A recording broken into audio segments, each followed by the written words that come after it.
Yes, Kazungu asohotse mu rukiko. Kazungu araguzwe cyane, bikomeye cyane. Siraho risiba man. Olivier, twagiye. Genda man, araguzwe. Jya imbere.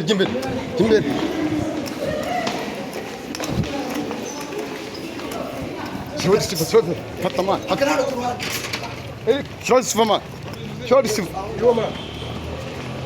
Yes, bakurikiye Kigali News ni 5 na Raji Empire. Kazungu ararinzwe bikomeye cyane, arimo arurizwa imodoka y'abasorokiye. Kazungu ararinzwe bikomeye.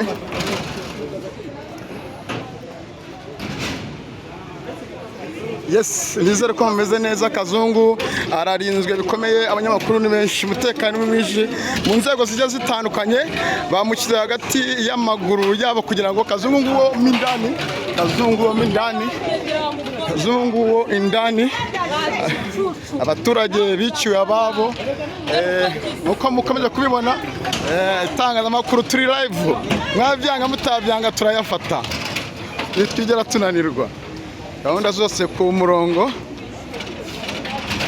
Kazungu yemera ko abantu bagera muri 12 yabishe, ndetse abaturage bari bitabiriye ari benshi, ndetse na bamwe mu miryango yabo bavuze ko Kazungu adakwiye kujya gufungirwa muri gereza ya Nyarugenge. Aba ni abaturage ndetse ni bamwe mu miryango y'ababuze ababo bari bitabiriye kumva isomwa ry'uru rubanza.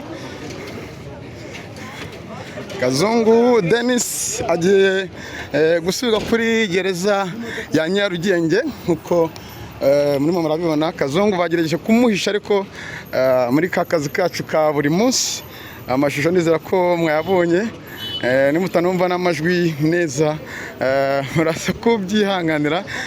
Bamwe mu bashinzwe abasoroviyo bafite inyenyeri zigiye zitandukanye, ndetse abakomeye muri CSS abangaba nabo bose bari bitabiriwe, yaba abambaye CID ndetse n'abambaye impuzankano za polisi y'u Rwanda.